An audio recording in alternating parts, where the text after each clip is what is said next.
बारिश में मेहमानों से भरी रसोई बहू के नाम। कहते हैं मेहमान भगवान का रूप होते हैं, लेकिन जब मेहमान जाने का नाम ही न लें तो वही भगवान कभी कभी सबसे बड़ी परीक्षा बन जाते हैं।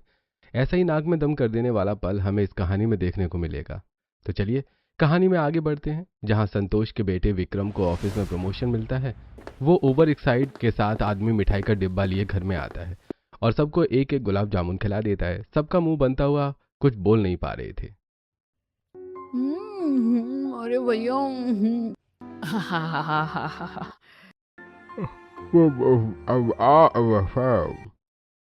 ओहो, अब सब लोग पहले गुलाब जामुन खा लो, फिर मैं तसल्ली से आपको खबर सुनाऊंगा। विक्रम जी, एक तो मैंने भी गुलाब जामुन खा लिया, अब तो बता दीजिए कौन सी इतनी बड़ी खुशी है जिसके लिए आप ऐसे भागते हुए आ रहे हैं। अरे मम्मी पापा शिल्पा प्राची, दरअसल खुशखबरी है कि कंपनी में मेरा प्रमोशन हो गया है। मेरी 70,000 रुपये सैलरी हो गई है और मुझे एक नेशनल और इंटरनेशनल फ्री ट्रिप वाउचर भी मिला है। अब तो हमारे मजे ही मजे हैं, क्योंकि सब कुछ रेस्टोरेंट और खाना फ्री है।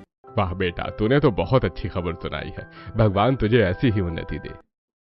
वाह भैया, इसका मतलब है मैं आपके साथ बाहर घूमने जाऊंगी। ये मेरी पहली बार फॉरेन ट्रिप होगी। तेरी नहीं बल्कि हम सब की अब जाकर एमएनसी कंपनी में काम करने का फायदा हुआ।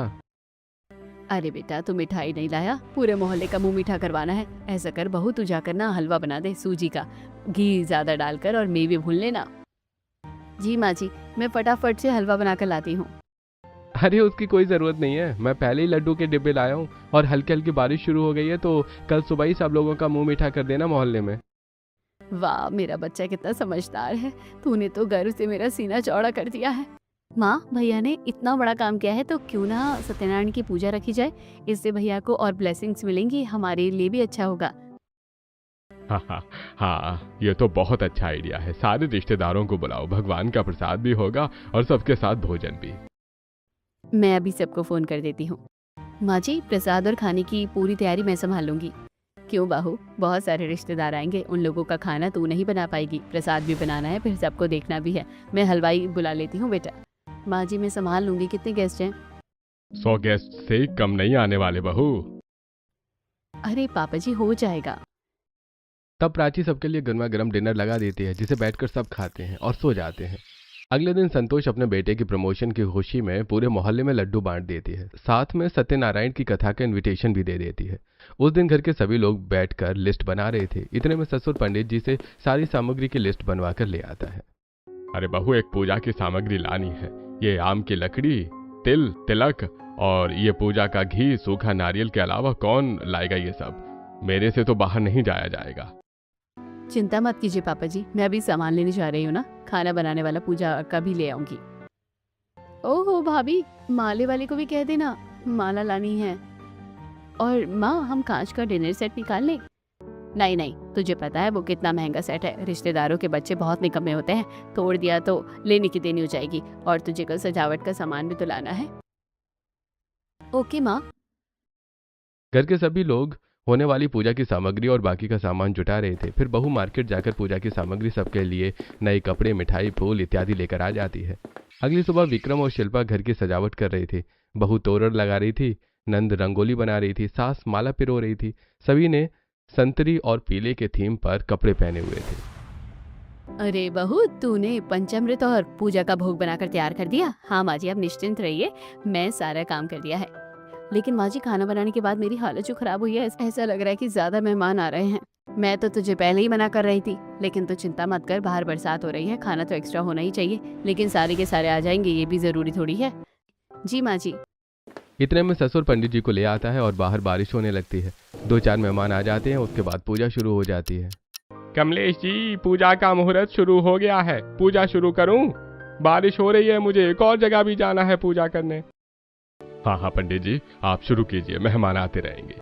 सत्यनारायण भगवान को माला पहनाकर उनके चरणों में कुछ फूल रखे जाते हैं और पंडित जी के मंत्र बोलते ही घर में सकारात्मक ऊर्जा पैदा होने लगती है। ओम अपवित्र पवित्रो व सर्वा सथागतोऽपि वाय स्परेंड मुरिन करण काक्ष बाह्य भयंतरः शुचि। यजमान, अब आचमन के लिए आपको जल ग्रहण करना होगा। हाथ आगे कीजिए। ओम केशवाय नमः, ओम नारायणाय नमः, ओम माधवाय नमः। शुक्रिया पंडित जी। हाथ आगे करो, हाथ धो लो। ओम ऋषिकेशाय नमः। इस तरह पूजा शुरू हो जाती है और नंद भाभी आपस में खुसर फुसर करने लगते हैं। वैसे शिल्पा, बारिश में कथा का अलग ही आनंद आएगा। हाँ भाभी, पर मुझे तो लगता है जितने मेहमान आने थे ना आ गए, अब कोई नहीं आने वाला, मजे ही मजे हैं। सही है, इतना काम नहीं करना पड़ेगा, जितने मेहमान कम उतनी सरदर्दी कम। रहने दो भाभी, आपकी खुशी ज्यादा देर तक नहीं थी। वो देखो मौसी जी, मौसा जी, चाचा जी सब आ गए हैं और उनकी पलटन भी। ओहो, यहाँ से उठकर उनको पानी वानी देना पड़ेगा। मैं आती हूँ शिल्पा। तब बहू उन लोगों का पैर छूकर, नमस्ते मौसी जी, नमस्ते मौसा जी, नमस्ते चाचा चाची जी। आओ बच्चों, बैठो बैठो। बेटा जरा आप पानी ले आना। जी लाई। एक तरफ कथा चल रही होती है तो वहीं बहू रसोई में जाकर एक एक करके आए मेहमानों को पानी देती हैं। किसी को तौलिया चाहिए होती है। इतने में बुआ जी का भरा पूरा परिवार भी आ जाता है। अरे शिल्पा बहू, तुम मेरी बहू से मिली हो? ये है यामिनी और ये मेरी बेटी मानसी और ये मेरा पोता टीटू और मेरे दोनों बेटे ऋतिक और रोशन। नाम तो ऋतिक रोशन रख दिया, लेकिन गुण तो उनके जैसे एक भी नहीं होंगे। नमस्ते नमस्ते बुआ जी, नमस्ते फूफा जी, नमस्ते। आप सब बैठिए ना। आप बुआ जी, फूफा जी, आपको तो लेट हो गया ना आने में। अब बेटा 2 दिन पहले बताया है, तब भी टिकट बन गई और अब बारिश इतनी झमाझम हो रही है कि हम आ ही गए। बहुत बड़ी बात है, क्यों यामिनी बहू? हाँ, आने में थोड़ा मुश्किल हुई लेकिन आ गए। बहू उनको भी पानी पिलाती है। 4 बजे तक कथा खत्म हो जाती है और परिवार वाले उस सबको भोजन करवाते हैं, जिससे बहू चक्कर लगाते लगाते थक जाती है और उसके बाद सभी मेहमान आपस में बैठकर गपशप कर रहे होते हैं। अरे बहू, बारिश का मौसम है, अगर तू गर्मा गर्म अदरक वाली चाय ले आती तो बढ़िया हो जाता। हाँ, और उसके साथ मजेदार पकोड़े। और बहू, मेरे लिए कम चीनी वाली चाय निकाल ही देना पहले। अरे मुझे तो नमकीन भी चाहिए, पकौड़े से मेरा काम नहीं चलता। मुझे मैगी चाहिए, मम्मा मैगी चाहिए। यामिनी, मैं अभी मैगी नहीं बना सकती। अगर बच्चे को बने हुए खाने में से कुछ चाहिए तो बता दो। नहीं नहीं प्राची दीदी, इसे मैगी ही खानी है। मैं ऋतिक जी की या रोशन से मंगवा लेती हूँ। वैसे हम सब की आखिरी मुलाकात विक्रम की शादी पर ही हुई थी और अब देखो बहू के हाथ का खाना खाने को भी मिल रहा है। हाँ, आज तो भाई साहब पेट भर के खाएंगे। अभी लाई सबके लिए बनाती हूँ। हे भगवान, इन लोगों की तो फरमाइश सुन सुन के मैं पागल हो रही हूँ। अकेले कैसे करूँगी? शिल्पा तू भी चल। भाभी आप काम शुरू करो, जब तक मैं टीटू के साथ खेल कर आती हूँ। चल टीटू, मैं तेरे को एक साइकिल दिखाती हूँ। प्राची परेशान हो जाती है और रसोई में जाकर पकौड़ी बनाने लगती है। इतने में तेज खिड़की से बारिश की बौछार और हवा आने लगती है, जिससे प्राची का काम बढ़ जाता है और फिर उस जगह को साफ करने लगती है। फिर मेहमान प्राची के बनाए चाय पकौड़े खाकर खुश हो जाते हैं। वाह बहू, पकोड़े तो तूने बहुत अच्छे बनाए हैं। देख, मेरी बहू है ही ऐसी, उसके साथ की बनी हुई चीज अच्छी लगती है। हाँ ये तो है। शिल्पा 2 मिनट उनके साथ बैठती है और फिर वो लोग रसोई से चाय मंगवाते हैं। इतने में रोशन आकर मैगी का पैकेट देता है और उसे मैगी बनानी पड़ती है। मैगी बनाकर वो छोटे से बच्चे को देती है। इतने में आसपास के मेहमान उसे बुलाने लगते हैं। अरे बेटा, बारिश बढ़ जाएगी, जरा खाना पैक कर देती अपनी ताई जी के लिए, और मेरे बच्चे भी नहीं आए, और प्रसाद भी रख देना। बेटा मेरे लिए भी बांध देना।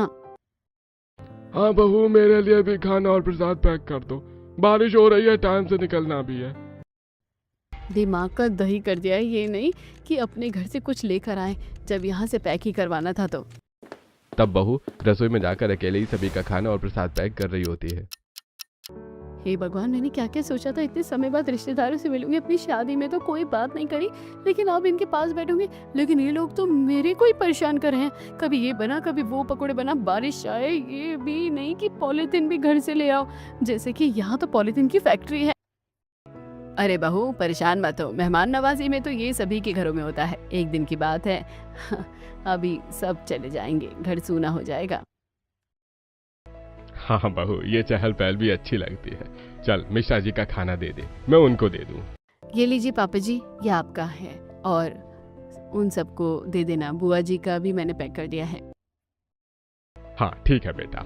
तभी सारे मेहमान एक एक करके चले जाते हैं। बारिश तेज हो जाती है और कुछ मेहमान घर पर ही होते हैं। फिर बादल गरज रहे होते हैं। ये देखकर टीटू अपनी माँ से चिपक जाता है। मम्मी मम्मी, बाहर बिजली कड़क रही है, मुझे घर नहीं जा रहा, मुझे डर लग रहा है। अरे बेटा कुछ नहीं होगा, बिजली तो कड़कती है जब बारिश होती है। हाँ, बच्चे भी ऐसे ही होते हैं माँ जी। सारे मेहमान चले जाते हैं। बारिश को देखकर भूपेंद्र, भाई बारिश तो बहुत तेज हो रही है, जाएंगे कैसे? अरे इतनी भी क्या जल्दी है भूपेंद्र जी, इतने टाइम बाद मिले हो, 1-2 दिन तो रुक जाओ, क्या बहन, तुम लोग 1-2 दिन के लिए तो आने चाहिए थे। अरे तो भैया हम कौन सा भी तेज बारिश में निकल रहे हैं, हमारी टिकट कल शाम की है, कल ही जाएंगे हम। ये तो अच्छी बात है, और मैं खामखा परेशान हो रहा था। चलो सही है, कल तक आपके साथ बातचीत करने का और मौका मिल जाएगा। हाँ, और मैं भी अपने भाई बहनों के साथ वक्त गुजार लूंगा। क्यों ऋतिक रोशन मानसी? हाँ भैया, आपके साथ भी काफी टाइम से मस्ती मजाक कहाँ हुआ है। और भाभी, आप कल तक रुके हैं तो आपके हाथ का अच्छा अच्छा खाना खाना चाहते हैं। हाँ भाभी, मुझे भी आपके हाथ का पास्ता खाना है। और मुझे छोले भटूरे। हाँ, अरे आज भी आप सब ने मेरे हाथ का ही खाना खाया।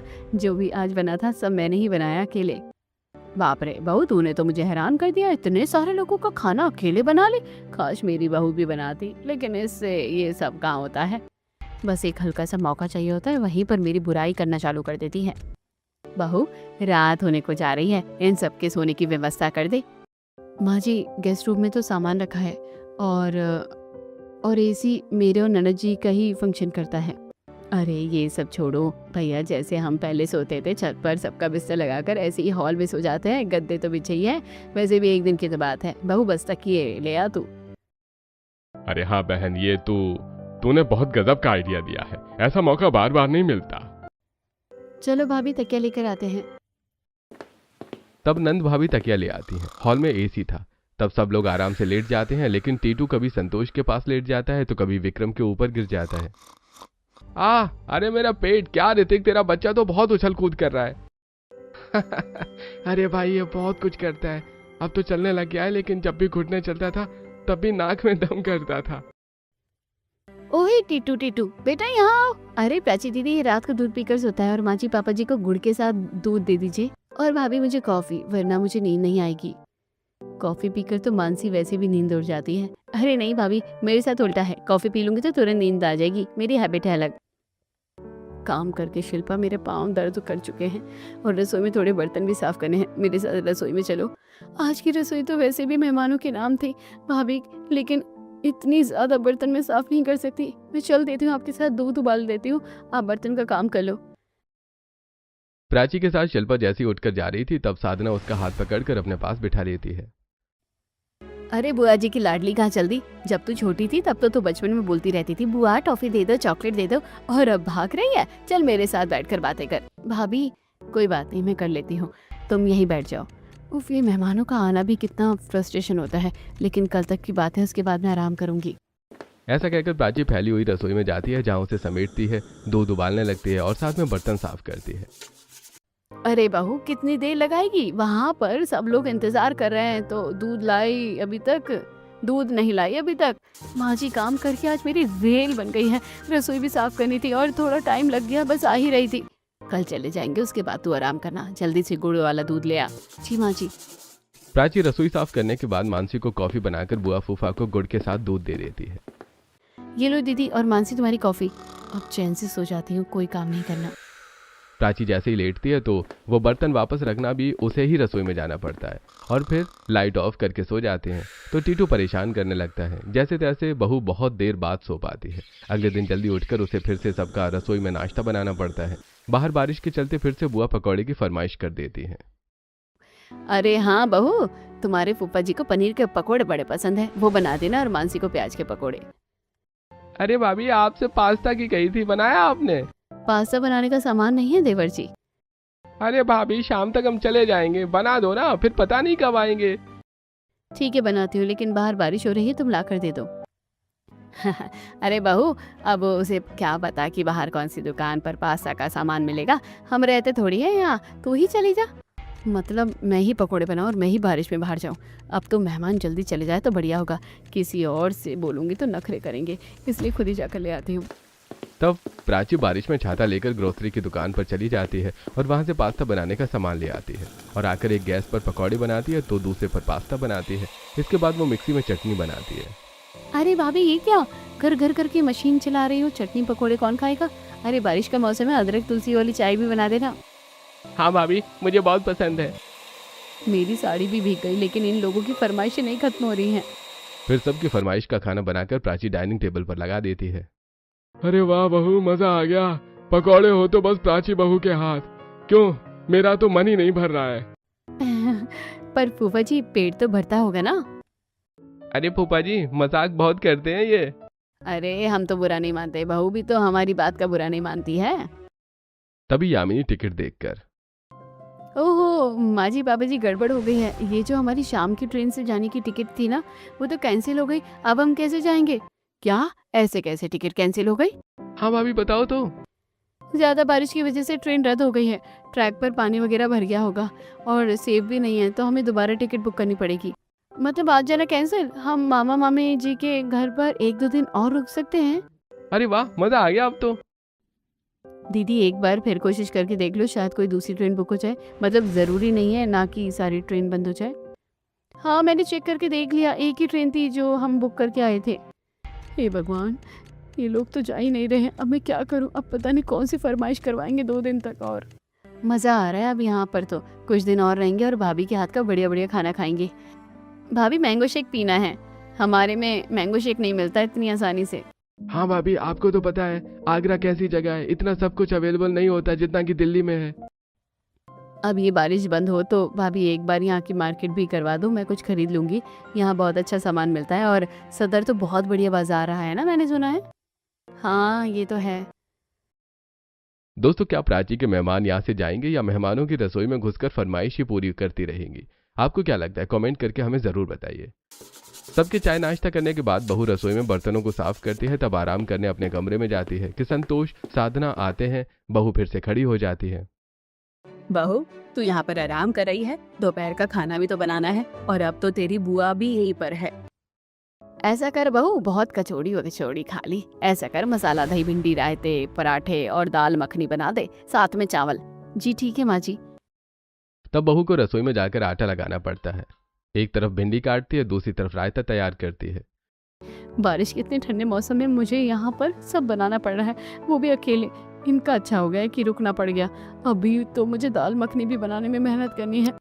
कुछ ही दिन में बहू सब कुछ तैयार कर लेती है और सब खाना खाते हैं। इसी तरह मेहमानों की जी हुजूरी करने में बहू को बार बार रसोई में जाना पड़ता है। 2 दिन बाद यामिनी फिर से टिकट बुक करती है तो ओहो ट्रेन तो इस वक्त चल ही नहीं रही है और बस की सारी सीटें फुल हैं। अब कैसे जाएंगे? माँ जी मामा जी, बारिश की वजह से हम अपने घर इतनी जल्दी लौट पाएंगे? ओहो, मेरा मैच भी कैंसिल हो जाएगा, दोस्तों के साथ जो आज शाम को खेलना था। अब तो मैं यहाँ कंफर्टेबल हो गई हूँ मम्मी, अगर आप लोग मुझे छोड़कर भी जाओगे ना तो मैं यहाँ रह लूंगी। यह सुनकर प्राची को मन ही मन गुस्सा आता है। इतने में यामिनी को अजीब सा लगता है। वो भागती हुई बाथरूम की तरफ जाती है और वॉमिट करने लगती है। अरे बहू क्या हुआ? तू ठीक तो है? अचानक से तेरी तबीयत खराब हो गई? पता नहीं मामी जी, अजीब सा लग रहा है, ना जाने कैसे उल्टी सी आ गई है और कल से खट्टा खाने का मन कर रहा है। क्या मतलब कल से खट्टा खाने का मन कर रहा है? कहीं तो दोबारा से माँ और मैं दादी तो नहीं बनने वाली? यामिनी शर्मा कर अंदर चली जाती है और घर वाले खुशी से नाचने लगते हैं। अरे भाई, इस बार तो पार्टी बनती है। ऐसा कर, बहू के लिए कुछ खट्टा बना ले, इडली सांभर, और हमारे लिए कुछ मीठा बना ले। अब मेरी बहू बाहर का तो कुछ खा नहीं सकती है, तो तू घर पर बढ़िया बढ़िया चीज बना ले। हाँ, ये मेरी यामिनी के लिए ठीक रहेगा। लगता है ये लोग मुझे रसोई में ही दफन करके मानेंगे। फिर से प्राची रसोई में इडली सांभर बनाने जाती है। उसके पांव दर्द कर रहे होते हैं। इतने में बारिश की तेज हवा खिड़की से अंदर आती है और उसके चेहरे पर बौछार पड़ती है। वाह कितना अच्छा मौसम हो रहा है। ये बारिश की बौछार चेहरे पर पड़ती है ना तो दिल ही खुश हो जाता है। मेरा बारिश में भीगने का मन कर रहा है, कब से बारिश में भीगी नहीं हूँ, लेकिन मुझे तो यहाँ पसीने में सिर्फ खाना बनाना पड़ रहा है। इडली जब तक स्टीम हो रही है, दाल पक रही है तो मैं चली जाती हूँ। कम गैस करके प्राची जैसे छत पर भीगने जाती है, तब यामिनी उसे बारिश में से खींच लाती है। अरे भाभी बारिश में बीमार पड़ जाओगी, भीगिए मत। आप बीमार पड़ जाओगे तो घर का काम कौन करेगा? चल मानसी, हम मजे करते हैं। हाँ भाभी जाइए, जब तक मैं बारिश में मजे करती हूँ तब तक आप गरम गरम इडली सांभर लेकर आओ। तब दोनों नंद भाभी डांस करने लगते हैं और ये देखकर प्राची को बुरा लगता है।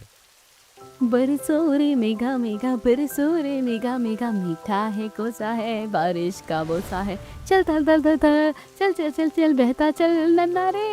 मैं मजे करने आई थी और मुझे साइड करके दोनों मजे कर रही है। वाह। कुछ देर बाद सब लोग इडली सांभर खाते हैं। भाभी इडली सांभर तो बहुत अच्छा बना है। यामिनी भाभी के लिए, वो प्रेग्नेंट है ना, लेकिन गोलगप्पे खाने की क्रेविंग मुझे हो रही है। आप मेरे लिए भी गोलगप्पे बना दो कि क्या भाभी? अभी तो मौका भी मिल जाएगा। हाँ मानसी, क्यों नहीं, बनाऊंगी ना। यह सुनकर प्राची अपने कमरे में जाकर टेडी बेयर को गुस्से में 3 4 5 मारती है। ये देखकर विक्रम उसे रोकता है। अरे जानू, क्या हुआ, गुस्से में क्यों हो? नहीं करूँ तो क्या करूँ विक्रम, जब से तुम्हारे सत्यनारायण की कथा हुई या घर में ये मेहमान जाने का नाम ही नहीं ले रहे हैं। मैं अकेले कितना काम करूँ। कभी किसी को अच्छा वाला दूध चाहिए, रोज़ रात को दूध दो, बर्तन साफ करो। एक बार तो मुझे बारिश में जाने का मौका भी नहीं मिल रहा है। अपनी रसोई में मेहमान हो गई हूँ मैं, मेहमानों के नाम का खाना बनाते बनाते, कभी ये कभी वो। और अब यामिनी की प्रेगनेंसी, मैं खुश हूँ लेकिन मैं खाना बनाने में फ्रस्ट्रेट हो चुकी हूँ और कोई हेल्प भी नहीं करवाता है। अरे यार, ये रोज रोज थोड़े आते हैं, और अतिथि देवो भव सुना तो है तुमने, 2-4 दिन की बात है। हाँ, दो चार दिन कह के 10 दिन निकाल दिया इन लोगों ने। यहाँ पर सीट में बस सीट नहीं मिल रही है, बस नहीं मिल रही, कभी ट्रेन की टिकट कैंसिल हो रही है, और अभी प्रेगनेंसी। मुझे तो डर है कि ये यही ना रुक जाए। अरे ऐसा कुछ नहीं होने वाला, ठंडी हो जाओ। प्राची अपने गुस्से पर काबू पाती है और फिर से रसोई में मेहमानों की फरमाइश का खाना बनाकर ले आती है। वो बहुत ज्यादा थक जाती है, उसे खुद भी खाने का मौका नहीं मिलता, और टीटू कीचड़ से बाहर खेलकर घर के अंदर आता है और गंदगी कर देता है। बल्ले बल्ले, ये देखो मेरी ड्राइंग मैंने बना दी यहाँ पर। अरे बेटा, ये तूने क्या किया?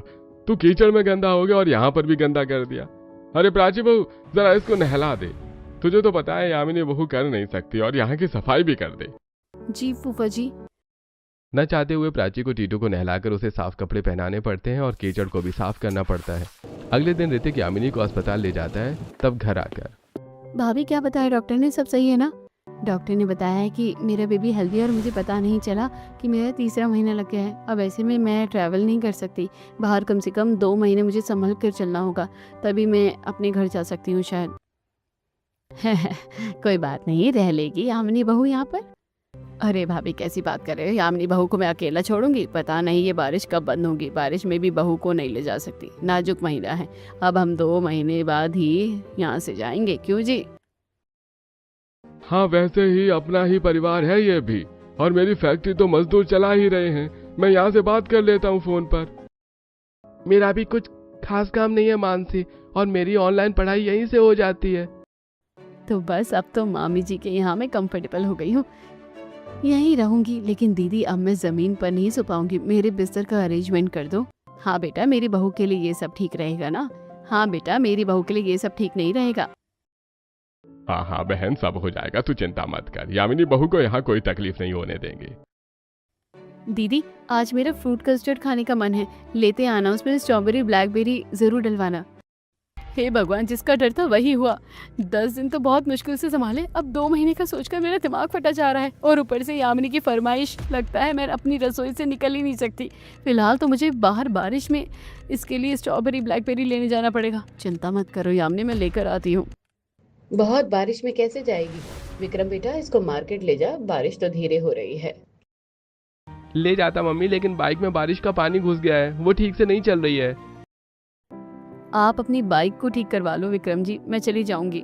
भाभी मैं भी चलती हूँ, बाहर से समोसे खा कर आऊंगी और स्टीम वाले मोमोज। और मैं भी। बाहर बारिश में जाकर प्राची को बहुत गुस्सा आता है। वो सामान खरीदती है और फिर उसे अपने नंदों पर भी पैसा खर्च करना पड़ता है, और इसी तरह से 1 महीना बीत जाता है। मॉनसून के महीने में प्राची की हालत खराब हो जाती है, लेकिन मेहमानों की फरमाइश खत्म नहीं होती। Italian, south Indian, continental, Chinese सब बहू को बनाना पड़ता है। मौके का फायदा उठाकर यामिनी प्राची से अपने पैर भी दबाती है। वैसे तो दीदी मुझे अच्छा नहीं लग रहा आपसे ये करवाते हुए, लेकिन क्या करूँ, थोड़ा दर्द हो रहा है। कोई बात नहीं, नाजुक समय में ये सब मैं कर सकती हूँ। इतना ही नहीं, बीच बीच में यामिनी को कभी गोंद के लड्डू चाहिए तो कभी भुट्टा। वो आधी रात को प्राची को उठाती है। दीदी बच्चों को पास्ता चीज सैंडविच खाने की क्रेविंग हो रही है, आप बना दो। यामिनी मैं अभी तो सोने गई थी 1:30 बजे काम खत्म करके, और तुम आ गई। अब तो मानसी को भी किचन का पता है, जाओ उसको जाकर बोल दो। यदि आप उसको जगाओगे तो क्या होगा, बाकी लोग भी तो उठ जाएंगे, सब हॉल में सास सो रहे हैं। ठीक है, मैं करती हूँ। न चाहते हुए भी प्राची को अपनी नींद तोड़कर यामिनी के लिए चीज सैंडविच और पास्ता बनाना पड़ता है, जिसे यामिनी मजे से खाती है। कुछ भी बोले, रिश्तेदारों के घर पर फ्री में मजे करने में बड़ा ही मजा आता है।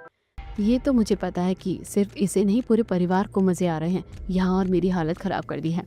तब प्राची सोने चली जाती है, पर 3 घंटे बाद फिर से मेहमानों के लिए उसे उठना पड़ता है।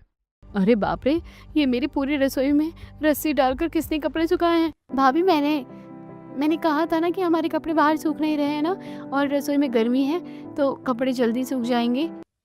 अच्छा मानसी, मुझे खाना बनाने में प्रॉब्लम होगी। अरे भाभी हो जाएगा, डोंट वरी। वो मैं बोल रही थी बादाम का हलवा बन जाएगा क्या? नहीं मानसी, यामिनी के लिए लड्डू बनाने के लिए ही बादाम खत्म हो गए हैं।